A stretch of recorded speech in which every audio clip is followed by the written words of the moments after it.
Islam Podcast. Den Islam hören und erleben.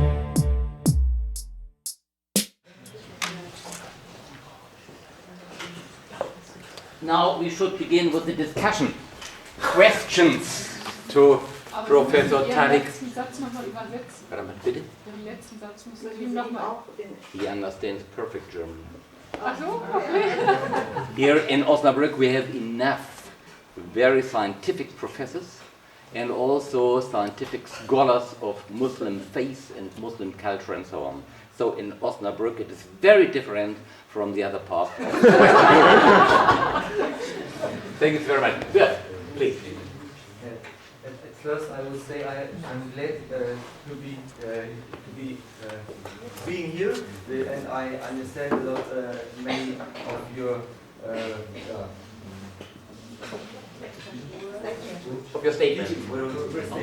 My question is, you mentioned that a lot of homosexual persons and who can say if he's a Muslim or not, and it was very interesting. My question is, where will be our religion develop? Because in the future, we have many arms of Islam. Yes, you mentioned it, and I don't know in 10 years or in 5 or 10 years, where is Islam going? Wohin bewegt sich der Islam in Zukunft? But can I ask you, why are you asking this question? Because referring to homosexuality, for example? Yes, person, because yes, we say, for me, the homosexual person is not a Muslim.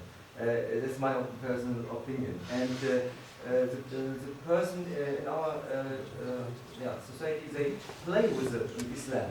The Islam give us rules, and we do what Islam say. But many people, they play, today I will pray, and next day I can't pray or not. And you can't decide. You have rules. I understand you. Would you allow the second question, perhaps it concerns with the same? Internet, would you be so kind? Yes, I'll try. Thank you for your presentation. Do you understand her? In the back? Okay, thank you. As loud as possible. I agree completely with your ideas and with your structure of teaching Islam. But I have a question because of the Muslims outside. I think sometimes we have two words. We have the word of the university, where we are speaking about Islam and how we have to teach it. And on the other side, we have the Muslims outside. I mean the ordinary Muslims out of the university. They are going to the mosque once a week, having their preach every Friday, and that's it. Majority. Yes. And usually we have imams in these mosques. They are very traditional. They are imams because they are Moroccans and Turkish people or whatever, and they have sometimes not the education they need. So my question is, how can we reach these Muslims, these imams? Because now in Osnabrück we have the discussion that we should have university studies for imams. About your first question, which is not a question, is really a statement and asking yourself, where are we heading? First, I think that there is something that should be clear, that we are not playing with the fundamentals. Now, there is also something which is quite important about the rules, what is permitted and what is not, al-halal wal-haram.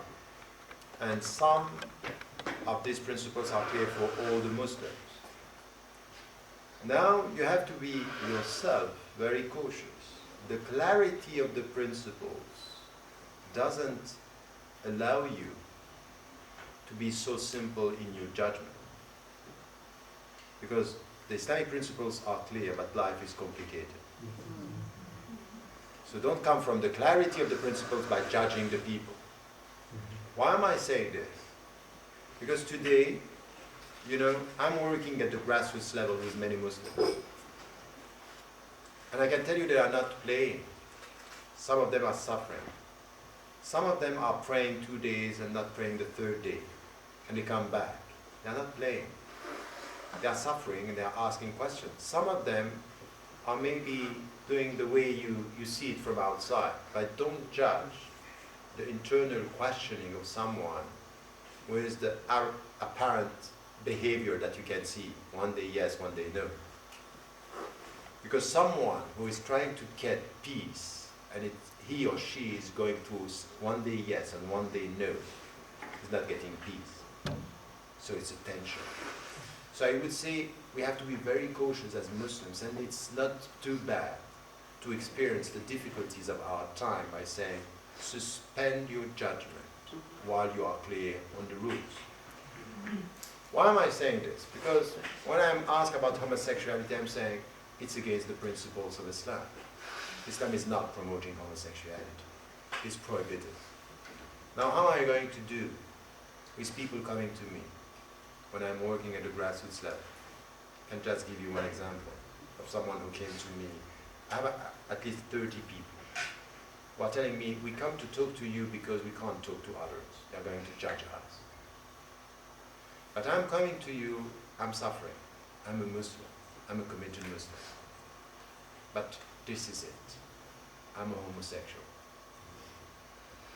So, if I follow you, I look at him, I say, A'udhu Billah. You're outside. You're no longer a Muslim.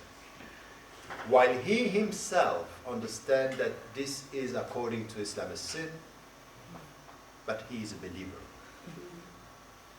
So when you know that you don't have to steal, you know that you don't have to steal and to lie. If you lie right now, do I have the right to tell you, because you are a liar, you are no longer a Muslim? You would say no, because lying is not the same level as homosexuality. But he is acknowledging this. And my position on this is to be clear on the principle and to be much more open on the personal experience of people. And say, okay, look, I understand this, but there are limits here. And then you can go and you can... But this is something which is really important, because Muslims, because they are scared of Islam being distorted, they are, in the name of the rules, losing their hearts. You get the point? And I think that this is a very important point. It doesn't mean that you are listening to people open with your heart that you are forgetting the rules. But be careful. Don't be so scared as much as to come with the rules and to forget that you are dealing with human beings and they have complicated life. And you know, I was born and raised in Europe in a very, very protective family. It was not easy to be a good Muslim. And can I tell you something? I don't think it's easy for you as well. For anyone here. For anyone to be a good Christian, to be a good Jew, to be a good Buddhist, to be a man and a woman with spiritual take and principle and conviction, consistency, to be consistent, it's very difficult. So I would say it's not because we are opening up to understand the personal experiences of people that we are playing with rules. But I'm very scared of the people who, in the name of rules, are forgetting that we are human beings. You get? It's a balanced approach. And on homosexuality, to be able to say, it's against Islam as to the principles, but I may respect the people, the being of someone, even though I don't agree with what he or she is doing. You make a difference between your behavior and who you are.